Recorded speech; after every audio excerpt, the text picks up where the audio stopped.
So I just want to dive into it, and yeah, I'm super curious. Firstly, because actually, although I know your YouTube channel super well, I don't Yeah. actually know that much about you. So I'm really curious on a bit of background initially. Like, did you paint as a kid? Have you always painted? Like, what's the background to where you're at? Yeah, so it's interesting. As a kid, I did draw a lot, and I didn't paint at all. It was just pencil and paper, printer paper, the best Yeah. kind. And yeah, I would sit down and I'd have a couple of Dr. Seuss books when I was like 6, and I would look at them and redraw the drawings. Especially, I remember the elephant distinctively painting that. So that was a big one. Yeah, I would just draw it as I see it. It's funny because when Pokemon hit the scene when I was on first grade, I think I started drawing them, and I even sold like one or two drawings. Nice. Yeah, and I was always kind of in and out, drawing, then not drawing for a while. Um, Elementary school drawing, then what do you call it, like junior high and high school, not as much. Yeah, so I was always on and off, but never seriously until more recently, the last couple of years, almost a decade, I guess. Really cool. So that's when that you kind of got into it seriously, like Yeah, exactly. started doing it regularly. Yeah. But And I'd was that always love and enjoy looking at stuff and drawing them as I see them. It was always like a pleasure of mine. When it was pure, when you're young, everything is like a different kind of experience. It was always like such a pure experience of seeing and drawing. And I yeah. sucked. Like people think it's something you're born with. That was terrible, getting things inaccurately all the time. But Oh yeah, that's a whole conversation in itself, isn't it? Like the yeah, whole definitely. yeah, are you born with it or do you work on it? And I think most people that have got to any sort of standard with whatever they do, but let's focus on art, like we know that it's down to hours. Yep. Basically. And even if it's not skill building hours, it's like how much time you put in making a piece of art. There's always like something has to give. You have to do something in order to produce something good. So I Yeah, guess. this is very true. Yeah. So when you first started like getting inverted commas seriously into art, what did that look like? Was it like just drawing more regularly? Was it starting to move towards color? Like how did that go? It was drawing much more regularly every day. The thing that got me into it all was urban sketching, because Ah, even before watercolor and the fact that I like painting cityscapes, something about the urban scene always pulled me in, and I always wanted to do more of that. Buildings, windows, usually like the more interesting stuff. So not necessarily newer buildings that are very repetitive, yeah. more like the older streets, things that had a little more character to them. But yes, power lines and cars and people and restaurants and all of that, everything that comes along with it. That Nice. was always something that interested me, turned out. And I didn't even grow up in a big city. I grew up in like a small town, and moved to Tel Aviv, to the big city, is shortly after I finished my military service and stuff like that. I just moved here. I knew that I wanted to experience it, and ever since then I've been here. Nice. So You don't loud plan and on leaving. noisy. Noisy. Not for now. Not for now. Yeah. Oh, so it's kind of like you clearly like the not only the drawing aspect of this stuff, but like just like the hustle and bustle and kind of and also representing that in art as well, I guess. Yeah, definitely. And we have, of course, spoken before, and we talked about this idea of, because it's such a solitary, it can be such a solitary profession, having a lot of people around, even if it's not even people but just Mm, that energy helps a lot. definitely. Um, yeah, that's a big part of it. Yeah. And that can't help but kind of creep into your art as well, can it? Whatever subject you paint, but especially like subject-based stuff, Yeah, it just definitely. creeps in. Yeah, of course. It's always what I want to express, just to really give a good feeling of the scene. Like, if you can feel like you're there, or you hear the noises, smell the smells, that's like the ideal. Definitely. Um, And that isn't that funny? That's like one of the, I don't know if you feel the same, like when someone's looking at a painting of mine, one of the biggest compliments that they can give is like you just said, like you can feel the hustle and bustle, or you can yeah, feel the light or the noise or the dust or whatever. Yeah, one that I like, especially that I do get from time to time, is people saying they feel like they can step into the scene. That's a Nice. really good one. Yeah, and that's one that I heard a few people mention. So That's when you know you're kind of hitting the mark, isn't it? yeah, Like, yeah, yeah, exactly. definitely. Is that kind of an overriding, what's the word? I don't know, like an overriding artistic ethos or whatever you want to call it. Like that's the thing that you want to capture is like the essence of the scene, you know, above So all I else. would say, to an extent, yes, there are, I guess, a couple of facets of what I like to create. So one of them is that representational, impressionistic kind of a thing. I do slowly learn to love another thing, which is more like constructing things. So learning more about figures, anatomy, drawing, the muscles, and that, because it is useful to a lot of things I want to do. So I do enjoy that aspect of, even if it's from observation, the Yeah. emphasis is more on understanding the true shape.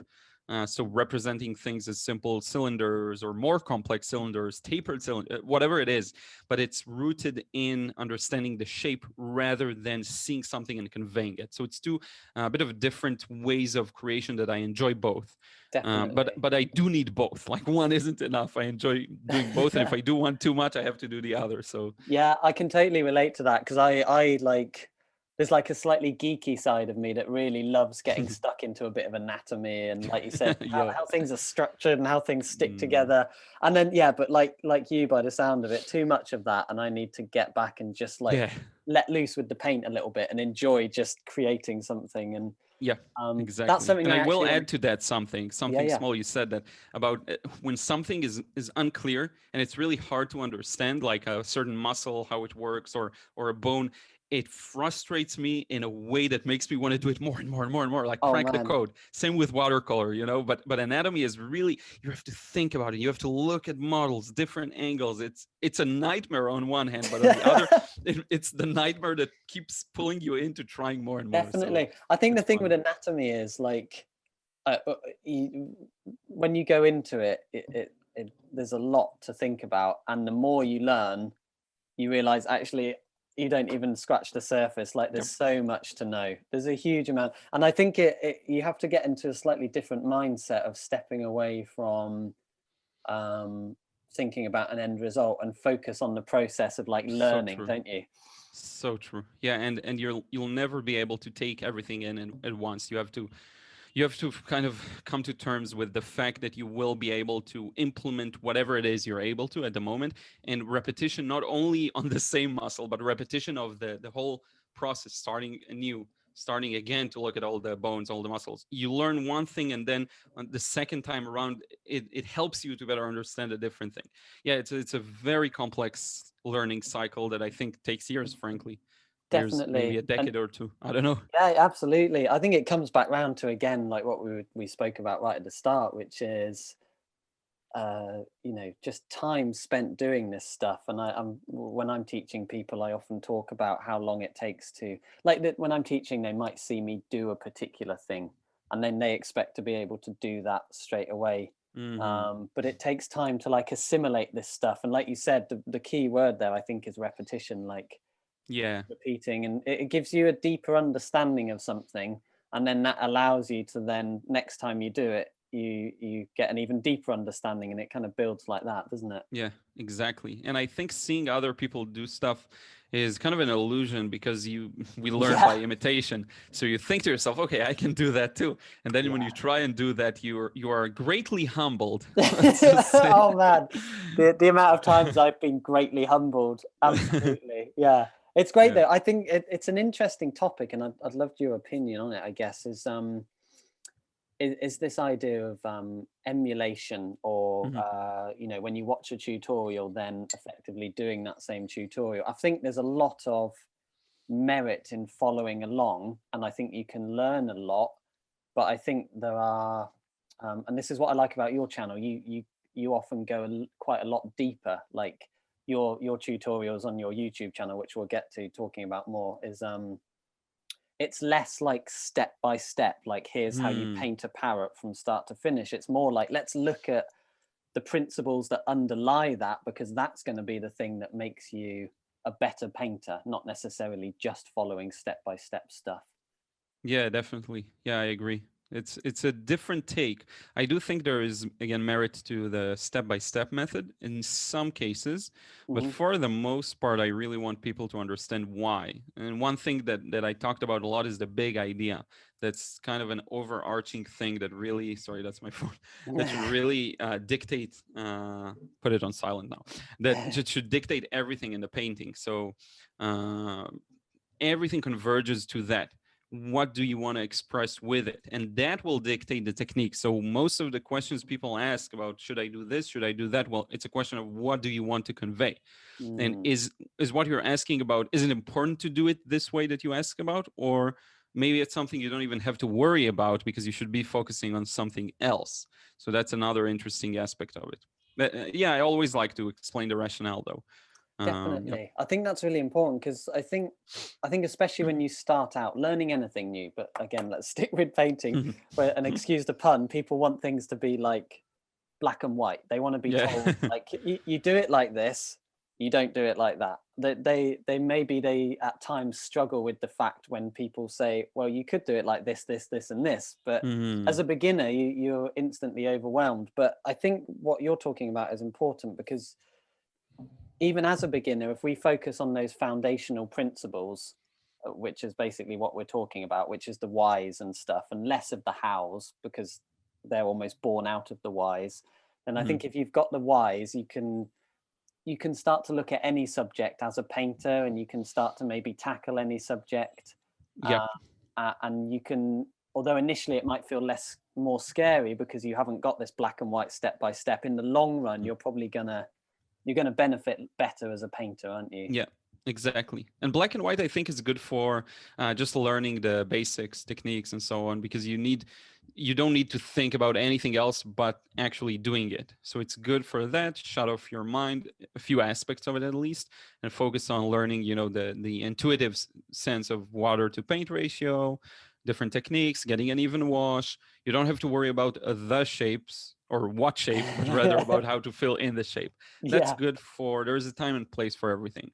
But after that and beyond that, you do want to move forward and go for the definitely. more logic and why and all of those good stuff. Definitely. And I think, I don't know if it's funny as well with and I'm sure you experience this a lot, but you get people asking, a lot about materials or how to do a specific technique. But actually, when we boil those things down, actually in watercolor, yes, there's lots of ways you can use the medium, but there's not that many different techniques. It essentially, as you just said, the better thing to learn is just paint consistency and understand the different ways that those interact. So you've got how wet is your page, and how much pigment is in your brush, and Yeah. in some ways that will give you most of the techniques you need as a byproduct of like understanding the materials and understanding then the whys as well, if that makes sense. Yeah, definitely. And on a more boring note, like let's first get to a point where you're able to recreate what you see, even if it's monochromatic, because a lot of people, that's where they're stuck. So, asking about the why and how, let's first get to a point where you're able to recreate what you see as accurately as possible in one dimension, whether it's drawing or getting the values right, or getting all of that overall composition. Then we can start worrying about the rest. I think that this kind of a thing also gets lost. I don't know if it's recent years or decades, or just really getting to a point where you're able to do the more realistic, not necessarily photorealistic, not boring or detailed if you find it boring, but just get to a very, very basic point where you're able to do that, and then you can work on the other things if you want to. Definitely. Yeah, that makes a lot of sense. God, this I know we could talk about like watercolor and I want to get more into stuff as well, but I would like to I'd like to kind of take a quick trip back to actually your personal journey, because I think this is something I'm always fascinated with other artists, is their like personal journey with art. So, you were drawing more regularly. So when did watercolor creep in, and were you instantly attracted to watercolor? Have you explored other mediums, or has watercolor kind of captured you and that's what you've always rolled with, basically? Yeah, I think that the latter. When I was doing my urban sketching, I started being exposed more to the kind of in between of both, sketches and watercolor. And very often the pen kind of is smeared and moved around by the paint, Yeah. and I like that look a lot.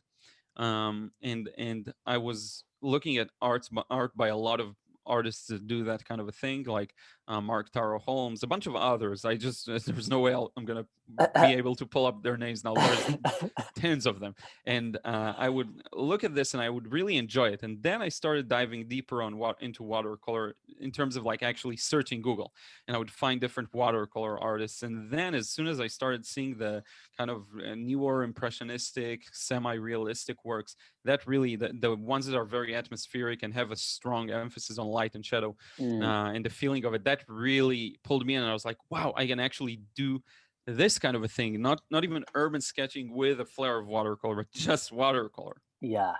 That Okay. really fascinated me, and that was what pulled me in. And you can see the influences. It's very easy to see, even though I was going to people, ask, like, yeah, people do it, tell me that my style is very distinct and they can tell immediately it's me, but you can definitely see the influences in terms of color choices and just my approach to different subjects and all of that.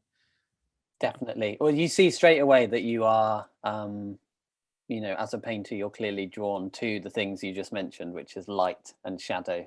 And Yeah. watercolor, all the mediums you can capture light and shadow. But I don't know, there's something about light and shadow when you wrap your head around that's the thing that you're looking for, and that's the thing that attracts you. I feel that watercolor is really lends itself to that.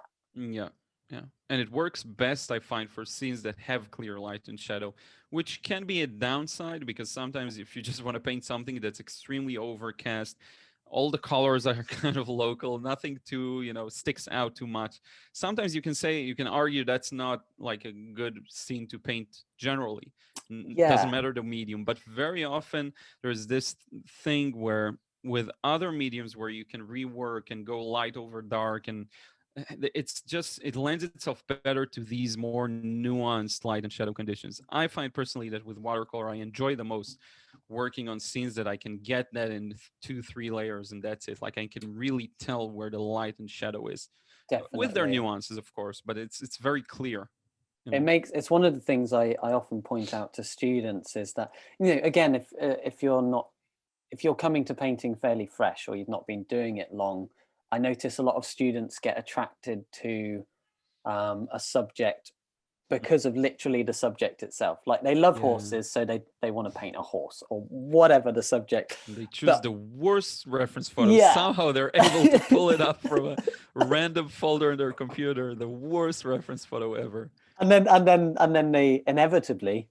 struggle Yeah, with the painting. I would And struggle with some of these too, oh yeah, absolutely, yeah. And that's one of the big things I try to get across to people is that, choosing your subject is obviously very important, but quite often not for the reasons that people initially think when Mhm. they've got less experience. Like you're talking about, like I always say to people if I'm running a workshop or something, like look for a subject, yes, that you are emotionally attracted to, because that's important, but also like as a painter, you're going to make it so much easier for yourself if it's got strong light and dark patterns and Yep. you know Yep. easy to understand light and shadow shapes, and that makes things a lot easier. Yep. Definitely. And I think there is one thing in watercolor that getting those colors to immediately blend together is a big thing. So you can get I guess, a similar effect if you dilute other mediums, but with watercolor, it's just so natural to them, and that works well in scenes that I don't know. I guess that they are high key in a way. Yeah, I really enjoy that aspect. Just seeing definitely. those gradual transitions within shapes, it's so beautiful. It It doesn't is. matter if it's random colors or transitions from light to dark. It all works really well. Definitely. I think it's one of the joys of watercolor is that gradation that is born Yep. out of just the medium itself, You Like just do I've the wet and look at it and yeah. you stare at it for a while. Yeah, it's really fun. Then you remember, oh, I have to work before it dries. Yeah, Yeah. exactly. Yeah, it's one of the joys of watercolor, definitely. So once you kind of got stuck into watercolor and you were going down a definite road with it. This was maybe how long ago? You said maybe 10 years or less that you got to Yeah, less. watercolor. So it'll be like 7, I think, something like that. 6, 7. You know. Yeah. So when did you start then to because obviously what the way I know you, and many people will probably know you, is through YouTube. Mm, And you've just hit the 100K subscribers as well, which is yeah, quite an achievement, which is awesome. yeah. Um, but when did you decide to start sharing on YouTube? Was that like a big decision? Was it just a natural thing for you? It was a very natural decision because I was all those years before I started doing this for a living, and while I'm doing this for and to this day, I'm consuming a lot of content around marketing and really putting yourself out there. And one of the things that I learned very quickly is that everyone's online, and everyone's like, if you're not producing content online, you miss out on a huge market. I don't know if I can even call it a market. Like, you'll always be able to find customers locally for whatever it is you do, Yeah. teaching, or it's just more leveraged. It's just better. You can reach more people. So I knew right out the gate I wanted to do that. So I started sharing very early on, and slowly developing with it in a way. Mm. At first, and this is funny because when I started with YouTube, I would do one video a week. That was my goal, one video a week, and I could not, for the life of me, come up with topics. I was like, what should I do? What should I do? And then the more, or was it once a month? I don't even remember. But the more I upped the frequency, the more ideas came to me. You know, your brain knows when you ask it to give you ideas, it will. So the most Definitely. fun time was somewhere in 2017, I believe. I did like 3 months of a video every day straight, 7 days Really? straight. Yeah, for a short while. I learned a Wow. lot. It was crazy. Yeah, and some of it was like, one day was a time lapse, and then the next was the full tutorial. But Yeah. but that was maybe once a week. The rest was talking, showing something, showing tools, doing like a bunch of Wow. stuff. Yeah, that was That's really fun. commitment. That's fun though. Yep. Very cool. Yeah, it's really hard, and I have a great appreciation to anyone who has like a daily channel. It's so much work. You're on a daily schedule basically. You have to It's post something huge. every day. Yeah, Yeah. it's really I cool. I only committed to being what I would call a YouTube creator, you know, and that's a different from someone that just randomly uploads videos, like someone who's a bit more structured with it. Hmm. Like maybe, I don't know, 6 months ago I made that commitment, and like it's serious, and I don't even get out a video a week. Like, it Hmm. varies. I'm not Yeah. disciplined enough with myself in that sense, but that's a different conversation. But I get them out fairly regularly, and I know how hard it is.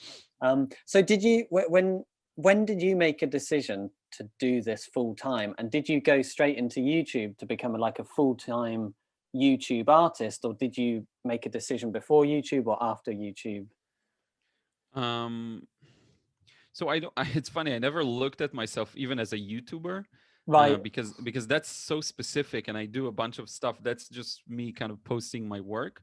Yeah. But what was the question? Like, when did I decide to go? I guess, when did you decide to go full time, and what did that look like initially?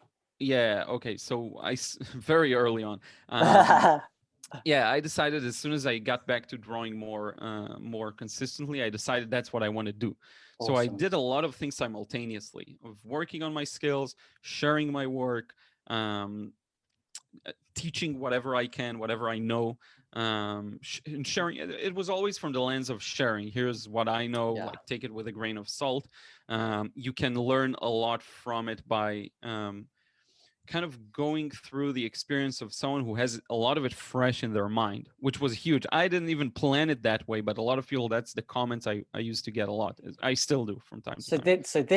this is interesting, because it's like, you know, you many people might think like, oh, I've only been painting a little bit. There's Yeah, like no a way decade. yeah, or more. There's no way I can put my stuff on YouTube and put myself out there. But it's really interesting hearing you talk about this, because you're saying that people really connected with the fact that you are Yep, going on this journey, and you're probably in some cases not actually that far ahead, if we want to yep, call it that, of many of the it's people true. watching the videos, but therefore you're probably in a better position to talk to them about it on a level that is they're going to understand better, because you're almost like closer to where they're at, like you Yep, know what it's like for them, the that's frustrations. very true. and I think there's an audience for pretty much everything. Mm. So the right people will find you. That's the thing.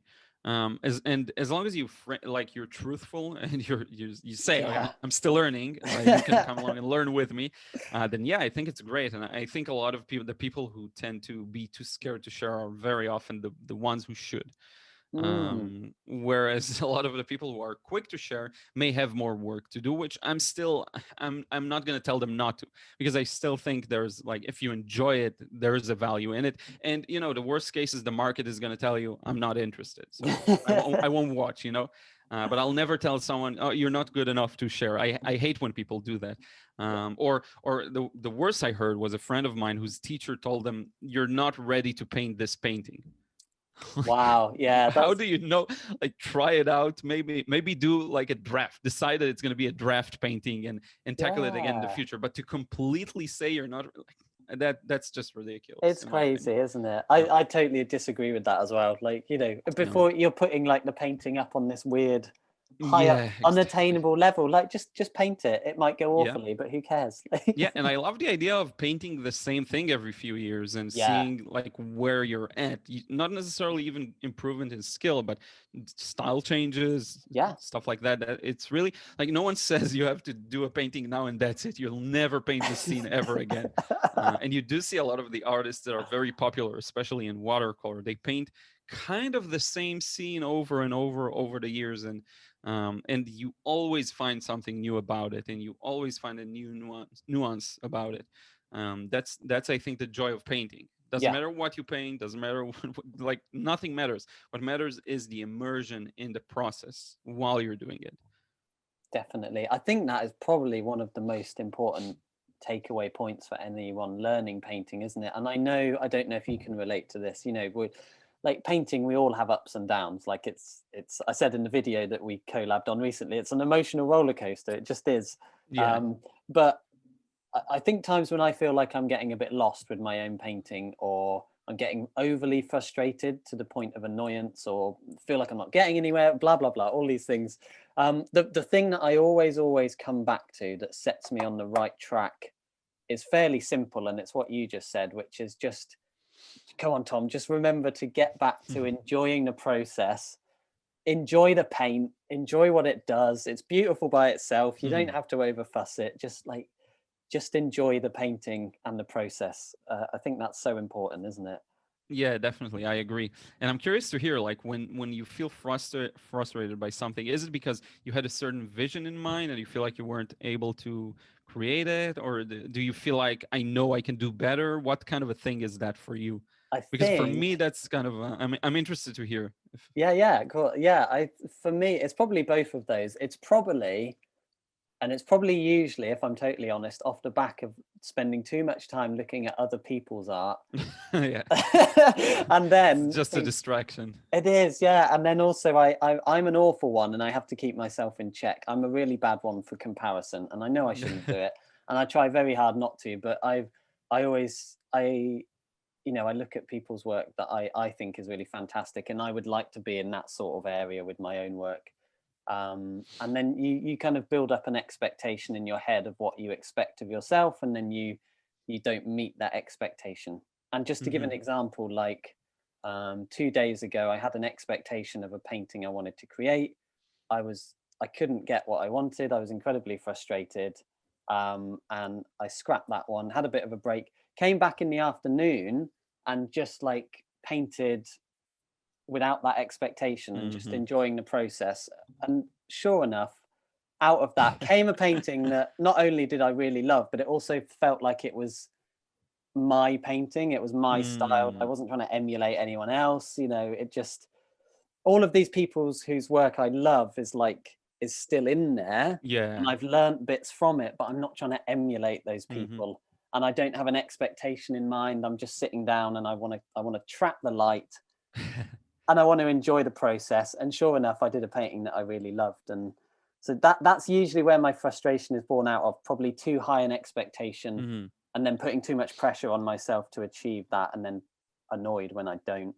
I don't know if you can relate to that at all. Yeah, I can relate, and I think very often it's like it's just the first try, the first time you're gonna paint a scene. It's likely that you'll fail some aspects of it, and even though it can be boring to some people to paint the same thing over and over again, if you just did something for the first time, you probably missed a lot of things. You probably missed a lot of small details, a lot of even the overall balance. Probably you got it wrong, so it actually makes sense that you won't get it right the first time. But yeah, I can totally relate to everything you said. I think the other thing is, and you know, like if we take, say, just the other two painting mediums, for example, of acrylic and oil, you know, where these are additive and you can go in and out of light and dark, you can keep working on a painting. You know, when something isn't working, you have a lot of options in oil or acrylic. With watercolor, it's not quite as what's the word? It's not quite as unforgiving as people initially think, but there's still a level of like, it's a good point. It's a really good point. It's good that you did this, gave this, this disclaimer. Yeah, yeah. Because people think it's completely awful. No, it's not. It's not totally unforgiving, but it's like, say for example, you've like the example I'll give is the one I did the other day, and I got to the end of the painting. I've just gone too dark in my midtones, for example. There's nothing I can do about that. If it was acrylics, I could spend 20 minutes and bring it all up, but I can't do that. But so I think watercolor, more than any other medium, because of that, it almost forces us to have to repeat a painting maybe a few times in order to get what we're after. Because then I tried again, and I messed up another aspect of like diving in wet into wet too early and destroyed a really lovely area. And I was like, oh, whatever. But then beyond that, I was like, okay, don't go too dark, be patient, take that into the next painting, and then like, you know, it lends itself to repetition, and with that repetition, development of style and understanding and stuff like that, more so than the other mediums where you can. And when I teach acrylics, I just tell people, just keep piling the paint on till it works. You can do that in acrylic. Just keep getting it on there until it looks good. It's not so applicable to watercolor. Yeah, the way I like to look at it is, it's funny. It's like a roller coaster. You just go on it. You have to go through it, and then you finish. And you can't take a break. You can't go back. I mean, you can take a break, but every session is a roller coaster ride. You're there, you're doing the thing. You have to be very observant of what's going on paper, not even on a conscious level. You know, you just kind of being in the process. And it's a whole different topic, but distractions like even filming yourself and stuff like that can really get in the way. If I know that I'm painting just for myself, by myself, nice music that I enjoy, I'll be able to really observe and be one with what's going on paper, and then I can get that perfect result. But it is a fully immersive process, and if you're not fully immersed, if you're just kind of doing it, you will be punished for it. So punished is definitely the right word, isn't it? I think again, because watercolor is so much about timing, isn't it? Like with everything, it's not like acrylic and oils where you can get distracted and wander off for 10 minutes and come back and pick up where you left off. Watercolor, we're spending moments of time just waiting for the perfect moment to drop colors in or do a brush stroke. And I think that what two things I want to pick out there that I think are really lovely that you touched on and really important is the fully immersive nature of it, and also the focus that demands of us in order to get the results that we want, and then the second thing I've forgotten, but let's focus on that for a moment. I can actually expand on the focus thing for a while, just to give you an example of, I love plein air. I am not doing it enough at all, but the one thing I notice is whenever I do plein air, it's just time disappears. I'll be there, I'll do the painting. I don't think about anything while I'm doing it, and I'm really able to. There are no worries at all. If I had my stomach is very reactive to my worries. I get a stomach ache when I'm nervous. Okay. Nothing like that. So that full focus, that's the one kind of byproduct of it. It really is time. It's a window of time where I'm so in it that I don't even the time just goes, and I'm like, okay, it's been an hour or an hour and a half. Yeah. So yeah. No, I totally know what you mean, and I think when we briefly spoke before, I mentioned a recent self-portrait that you did, for example. Yeah. And the first thing you said about it was not so much how happy you were with the end result or anything like that. The first thing you said was the demand of focus that it took, but also in that very intense focus, like, I can't remember exactly what you said, you probably will remember, but you kind of, you almost have to step your game up, or you realize your game is actually higher than you realized it was, Hmm. maybe, is a better way of putting it. Yeah. I'm sure, like, like athletes talk about, peak moments and peak performance, and like where they almost go beyond what they thought they were capable of, and all of their training kind of comes together. It's almost like that when you really are in that fully immersive zone with a watercolor. I think you will relate. You quite often surprise yourself as what you are capable of doing and what comes out of it. Yeah, it's very true. That was the factor that helped me to produce something that's you can look at it either like my actual current level or above the current level. Yeah, it makes a huge difference. I really believe in that, and I think it is important to just take that time to, and I have to start doing more of that, like to just really just paint for yourself. With the music you like, I'm all for music because it really helps me. Sometimes I can feel like I have to turn it off because I really need to focus, but for the most part, it really helps me. I think it is important to dedicate that time and to take things very slowly. And people often confuse the two. You have to work fast with watercolor. You have to work fast in specific parts of it, specific aspects of it. You do get a moment here and there to stop and really look at it. And Definitely. Yeah, I think there's I forget the phrase I use when I'm teaching. Exactly as you said, there's moments when you need to work with a sense of urgency, maybe, like, but yeah, you need to be really focused, and it's not slapdash, it's quite the opposite, but you need to be quick about it. But yeah, you're absolutely right. There are times in watercolor, it has a real rhythm to it, doesn't it? And I think the more you paint, the more you realize, right, I'm about to enter one of these periods that's going to be quite intense, and if I yeah, break exactly. my concentration in this next little period, You have to I've lost it. brace. You Yeah, know yeah. it's coming. Yeah, Take a moment. Here yeah. we go. But it's funny though, you mentioned the roller coaster there, and we're talking about the rhythm of a painting, riding the painting, all of this stuff, which sounds a little bit kind of, I don't know, a little bit out there to some people, a little bit esoteric, but like, it's such an important part of painting. And when you start to learn to kind of ride with a painting and just kind of go with it, I think interesting stuff can happen. It doesn't always work out, but interesting stuff can happen. And also, like you spoke the roller coaster again, like you said, you almost have to go through the painting, go through the ride of the painting, then you get to the end result, and then you decide whether you like it or not. You can't Yeah, really make that decision on the way. yeah, it's true. Yeah, it's Just true. got to hold tight and ride it out. Exactly. And I don't, I have it because I come from an oil painting and an acrylic background. Hmm. That's my background. I moved to watercolor maybe 4 or 5 years ago, and probably I rarely paint with anything else unless I'm demonstrating. It's like my choice in the studio is Hmm. watercolor. Um, and I have experienced though that kind of rhythm to a painting and a roller coaster of a painting with the other mediums, but I think it's intensified with Hmm. watercolor because of the time Yep. frame that The we're time frame working with. kind of is squeezed, I think. Definitely. Yeah. Yeah, I quite often get to the end of the painting and like maybe my head's spinning, or I'm like, just need to sit down for 10 minutes and calm Yeah. down. You realize how focused you were and how Yeah, much attention it took. It's very true. It's a yeah, good way of putting it. Yeah. yeah. And it's one of, it's for me, it's one of the real joys of watercolor. What I love about it.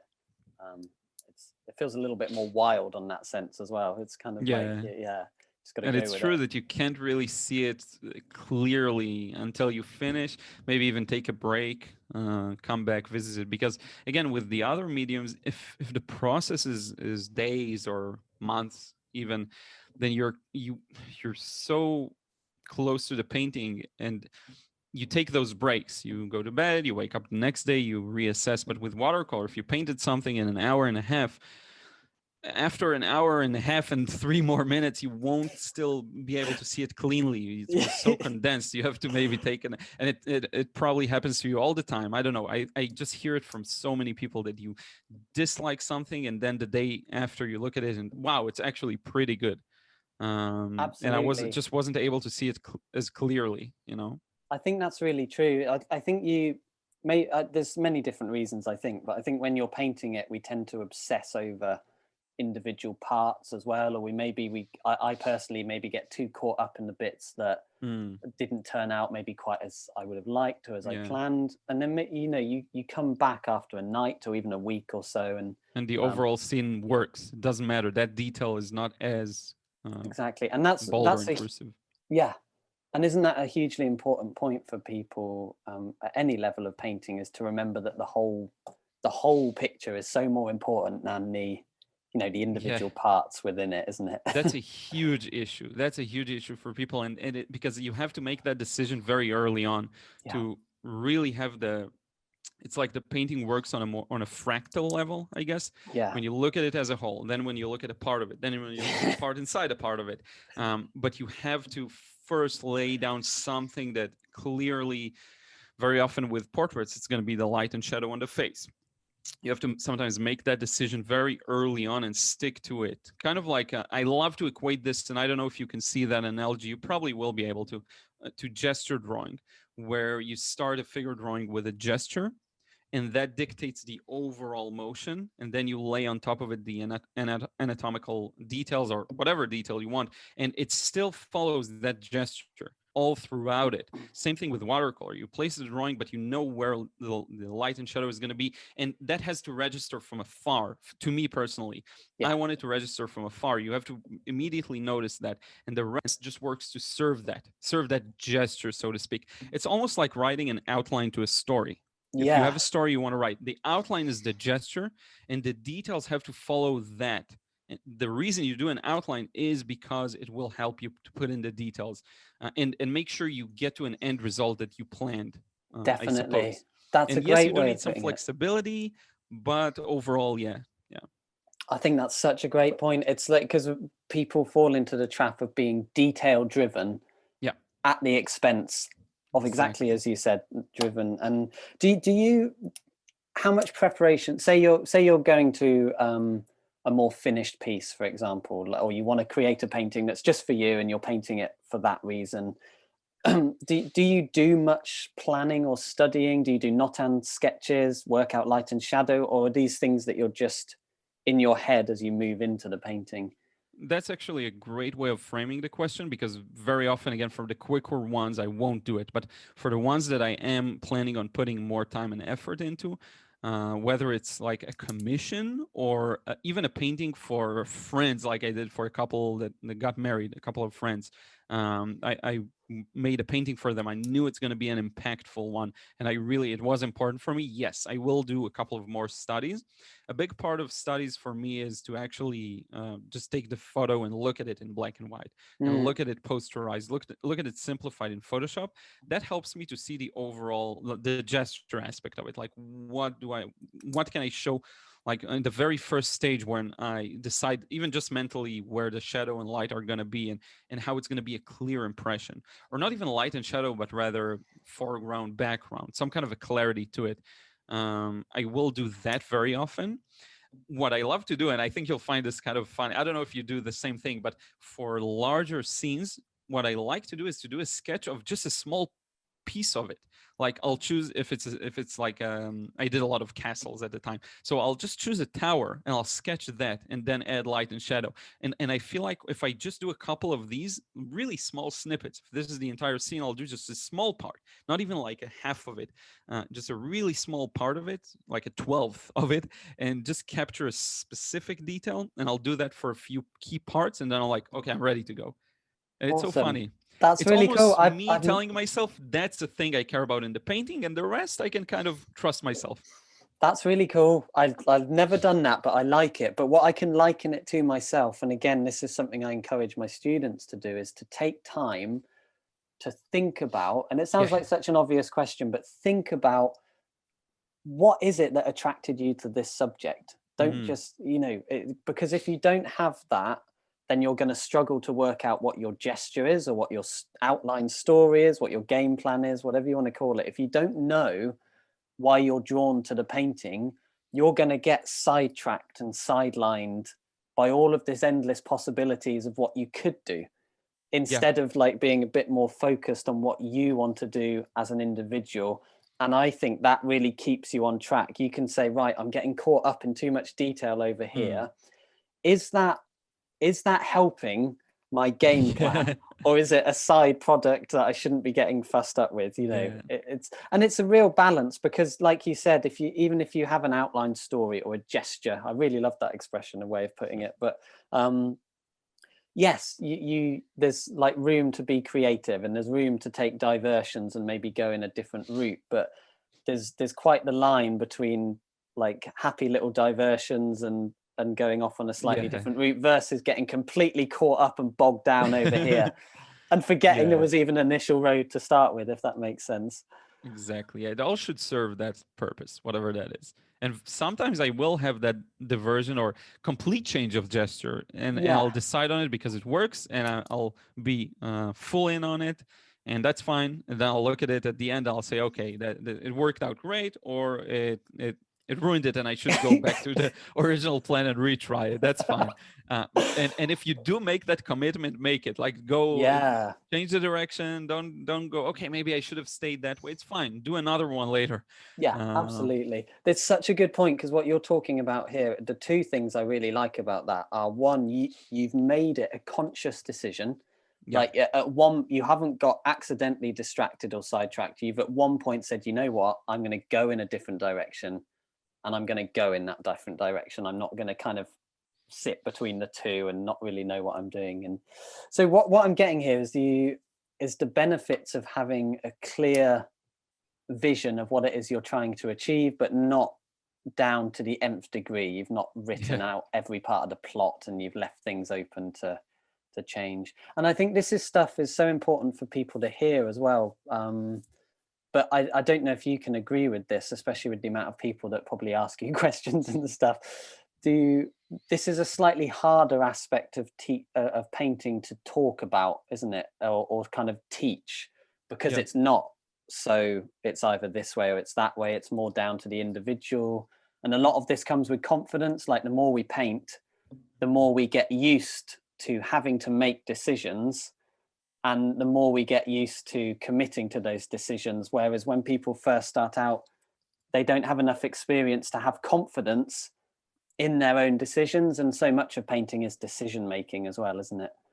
Yeah, it's true. And I think the more you do it, and even tying it into teaching, the more you do it, the more you can delegate it to the subconscious while you talk about what you do. It's really, and it's funny. I will tell you something very interesting. I find when I started doing live streams, live demos, I was really worried about the painting process, because really you don't know what will come out of it when you paint something, and you have no idea if it's going to end up being a good video, a good demonstration. You're going to mess it up. But what I found was, because talking while I'm live streaming really forces me to verbalize everything I'm doing, it inevitably made me think about it more. And for some reason, the results are influenced positively by it. So, funny enough, what ends up happening is, because I talk about it, it actually makes the result better, because verbalizing it made me think about it harder. It is true that at some point I'm trying to find a balance of doing things fast enough while explaining them. That's kind of becoming the challenge, because I want, the hand wants to work faster, but my mind is kind of slowing it down, because I know I need to explain it. And it's a very funny situation to be in. But the more you learn how to put in the small details, how to put in things that kind of you learn to do impressionistically, the more you can delegate it to a more automatic process. Now, you never want that process to be fully automatic, that you don't think and you don't look at the reference at all. I think the truly great artists find a way to also always bring out something. And when I say always, I don't mean in each and every painting, because you're always going to fail, but to always bring something that is truly yours, while still always communicating with the reference. That's the best, I think, best case scenario. And you really delegate those details to the looser details in the background. I don't have to think about it as much. I can just kind of put them in there most of the time. Exactly. Yeah, I totally agree. I think it's beautifully put. Definitely, that's such an interesting side of painting. Like Joe, I know you're a big fan of his, Joseph Zavukovich, as well. Yeah, of course. But you watch him paint, and these little, like, almost like lyrical way he uses the brush and skips around the painting, seemingly random, but not random, but also not so thought about that it's like, it's just, it just almost flows out of him, doesn't it? And that's this kind of fine balance point that we're talking about here. And it's an interesting one because it's a balance of still thinking, but also there's a much more intuitive nature, which is what you're talking about, painting a little bit more intuitively. I think interesting is that and this is something I think you could probably talk about well, because of the fact that you teach and you share and things like that, is there's almost in some ways two sides to painting. One is like your learning and your training and your much more conscious thought process, and I don't know if you can relate to this, but I see students that sometimes get too stuck in that when they actually come to paint, they've almost kind of boxed themselves in. And especially it's hard. with process, I see it. They follow this very repetitive process. Yeah, and it's hard because what we need to do is exactly what you've just said, is you need to find that balance between painting more intuitively, but also still keeping in mind all of your training, all of your principles and stuff like that. Not and easy. You have so many options, because when you look at a scene in theory, you can paint it just wet and wet from the beginning till the end. In theory, get everything the perfect timing, and then just, the more it dries, the more you get those finer details. You could do that. If you're super accurate and skilled, you can paint carefully around all the highlights, get everything right the first time. But most of us aren't really there. So what you can do is decide on one part that you see flows well, and then you can work on that and work on this. And that actually leads to the style that, like, there's this artist, Michael Soloviev. He's a Daniel Smith ambassador, and he's a very talented, very skilled watercolorist. He also has a lot of YouTube videos, Instagram, and he works in those sections. You can very clearly see where he started a section and stopped a section. That's actually part of his style that I really appreciate. I love seeing that. Because it is what creates the separation between different. So you have a lot of smooth edges, but then you have these harsh, quote unquote, stops, and he really makes those smooth edges work. And the more you can simplify a shape into, again, getting it just a wet and wet process, I think it's better if you really want to utilize watercolor the way they are fully capable of. It's not necessarily the way they should, but what they are capable of producing.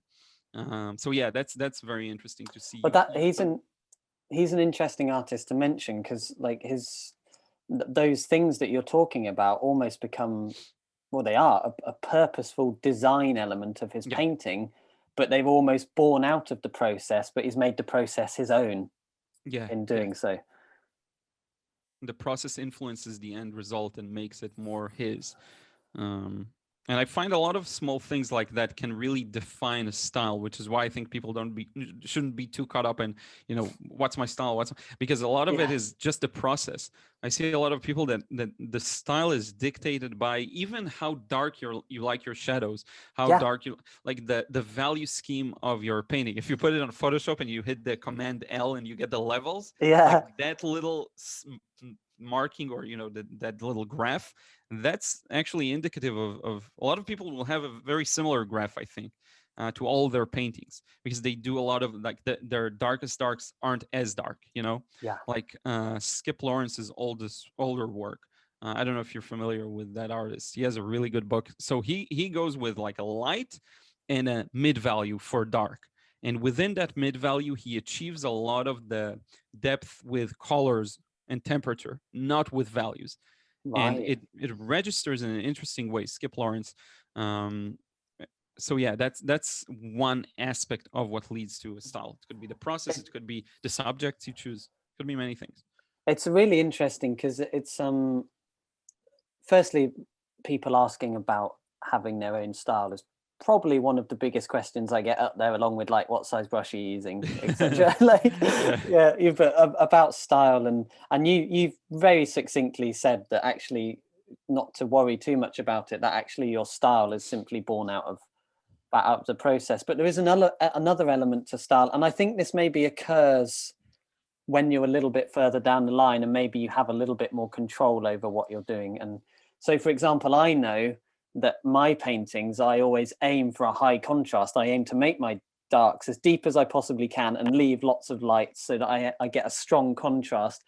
I know that's something about myself that I do, but it enables you, when you are conscious of elements of your painting, to then make more conscious decisions about to change that. For example, it's interesting you saying that, because I've been thinking more recently I should try and push myself out of my comfort zone and create slightly higher key paintings, for example, where I don't push my darks as deep as they can go, because in some respects I almost use that as a fallback mechanism to make a good painting, because I know if I just punch a deep dark in there, it'll instantly make it look more dramatic. Strong enough contrast will solve any other problem. Pretty much, yeah. And I'm aware that I like that as an artist, but I need to push my comfort zone a little bit more and not rely so heavily on extreme tonal values, and maybe I should be looking at more subtlety. And I'm not down about that. I'm not overly thinking it. I'm just aware that that's a thing I would like to explore, and I would like to pursue and kind of see where that takes me. So it's an interesting point, being aware of your own style, if that makes sense. Yeah. And I think doing studies of other people who have that is a good starting point. Definitely. People like Skip Lawrence has that. Michael Reardon, also, I'm throwing a lot of names, but Michael Reardon, he's really good. He has a lot of high key stuff that I like. I thought I'd do a couple of studies of his recently, because he really controls it. And it's usually just kind of a blue and an orange, or blue and a yellow. So you get the different temperatures, but it's all very high key. And it's funny, because if you get into the trap, maybe in this case of, going too strong of a contrast always, if you look at other people's work, that you like their high key work, it's not like your way is the only way to go. You're very aware of that. Oh my God, there's all of these people who do these things differently than me, and I love their work. So why not kind of expand your own range, and that way you can choose. I think the most impressive thing is a person who can really dance with the subject and match the process to the subject in a way that is inherent to the end result. It's very tough to do. It is, yeah. And you can get excellent results if you just follow the same process of getting the right color and the right place. But there is a level beyond that you can fully utilize watercolor and get that perfect. Like, I saw an artist, I don't remember their name, but all of the background, it was a big background, was fully done wet in wet. So you get a very strong feeling of what do you call it, like a narrow depth kind of a thing. Oh, so shallow the figure depth up of front, field, yeah. Yeah, exactly. So the figure up front was totally sharp, and all of the other people and the street and everything was somehow magically done in wet, but not wet in wet where it's fully mixed together. You can actually see it's just perfect. Yeah. You know what I mean? It's so hard to achieve. Yeah. Yeah, amazing. And this is a cool point, because I think it's and like I said, I'm guilty of falling into this trap, and I used to fall into it a lot more than I do now, but it still happens every so often, of looking at other people's work, and in some, and this is what I love about your channel as well, which the first videos I saw were of these, but it's easy to look at other people's work and maybe get disheartened, or think like, oh, I really should be painting like that and not like this, and or comparing your work to theirs, getting disheartened because you feel your work will never be like that, blah blah blah.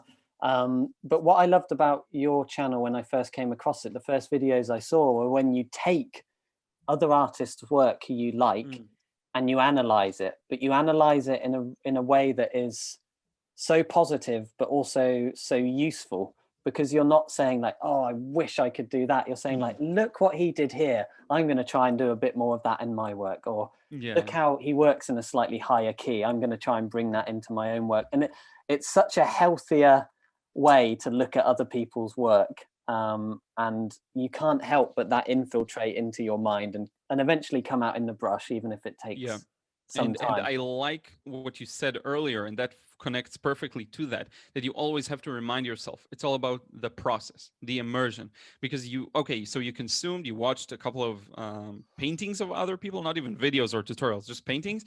It will inevitably come out with your brush, so you know that's it's just going to be a part of it. All you have to do is sit down and paint. Well, this is the beauty of it, though. Actually, I love talking about all this stuff. I think it's really important, and it's really fun, it's really exciting, it's fascinating. But ultimately, which the point you made in the collaboration video you did, we did together, was your main point was just spend time with the brush in your hand, just paint, get comfortable with the medium. Everything else will filter through and come out eventually. Yep. And it's kind of the simple answer to all of the very complicated questions. Yes. And I think now that you have more information out there, more things to learn from, if you really take this advice to heart, you can become really good really fast, because that's like the double-edged sword. On the one hand, you have more information, you can watch more, you can consume more than you paint, and that's always bad. But you do have that information. I want to have a positive take on it, because in the past you'd have to really search for it. And I like the idea of, and I don't remember where I heard it, but a person said for every hour you consume, you have to spend 3 practical hours. So if you watched an hour's worth of tutorials, spend 3 hours to that hour of just practicing. It doesn't even have to be what you watched, but just practicing. This ratio of 3 to 1, I like it. Of 1 learning and kind of like that, and then 3 you actually apply. Definitely, yeah, I like that a lot. I think it's you've touched on a really interesting point there, which is one of the cons of having so much access to so many different artists. And I know students of mine who struggle with this. It's like, but which person do I focus on? Which way do I focus on doing it? And it's being, and this is a skill in itself, it's being able to filter out of that the useful information, and not getting so caught up in the you should do it like this, blah blah blah, you could do it like this. But trying to get back to the foundational stuff and kind of build up from there, isn't it? Yep, exactly. I think it is important doing it this way. And I think learning like what's the thing that will take you to the next step is important. It's really hard with experience, but if you're weak in one aspect, you can then for a while follow an artist who's strong at that aspect, and they will kind of help you get out of it, and then maybe focus on your own. I like to go through those cycles, generally speaking, of isolation and then consuming. So I like to watch for a while, but then for maybe 2 months, I try to avoid looking at other people's work almost fully and just focus on my own. And I find that's good. Advice. Inspiration versus isolation, I call it. So nice. I like that a lot. Really important point as well. Definitely. And when you look at other people's work, like be again all in on that. So try and recreate it. Try understanding what makes their work work. One thing I like to do is to translate from one medium to another. So look at a watercolor, recreate it in pencil. If you're more comfortable with it, or in pen, I did a couple of times. But what's fun about it is you do get the fundamentals of the composition and the values and all of that, but you don't have to deal with the technique, which is nice if you do feel comfortable with pencil or pen or graphite or charcoal or whatever. Yeah, exactly. I think that's brilliantly put, Liron. Such an inspiration. Yeah, it is. It's inspiration versus isolation. Everything else you said, brilliant. We could definitely chat for hours, but I think as a podcast episode, I want to wrap this one up, because I think you've been so succinct in everything you've said. You've said some amazingly useful stuff for people, and not just applicable to watercolor. Clearly, it doesn't matter what your medium or even sculpt or whatever. Just so much of this stuff is the mind stuff that can get overlooked. I think you've spoken about it so brilliantly.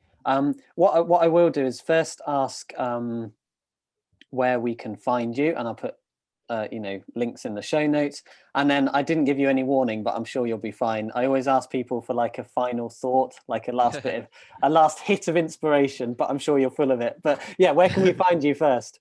Yeah, you can find me on the YouTube channel. Just search for my name, Liron Yankonsky. You'll probably write it down somewhere if you have show notes or anything like that. I will do. Instagram, Liron Yan IL, because Liron Yan was already taken. And everywhere else, just Google me, you'll find me. Liron Watercolor. That's the easiest way to find me on all platforms. Awesome. I shall stick the links everywhere for people to see. Yeah. And could we have a final thought or a last bit of hit of inspiration, whatever comes to mind? I'll connect it to what we just said. I find it super cool that we creatives in general have so much more in common than people think. And it doesn't matter what it is, even just writing or things that are fully different from what we keep finding these analogies from one area to another, and they're completely different. But we're all aware of that, being in the zone and being in the flow and that special place, and then taking a break. We're all kind of working in a very similar way. And of course, there are different people within those different, streams. But I think you can find so much more in common with someone who's doing completely different type of art, but it's kind of similar to you in a way. And I just think that's super cool. I just thought of it now. It's really, really, I think it's cool just to note. And it's interesting to see what you can learn from other people, other fields, I guess. Totally agree. Yeah, it's that slightly elusive creative thing, isn't it? And we realize that there's a lot of commonalities across the board, which it's is not really just cool. I'm a watercolorist. It's just I'm a creative. Exactly. Yeah, totally. Brilliant. Thanks so much, Leon. That was awesome. Bro. Thank you so much for having me. My pleasure. Awesome.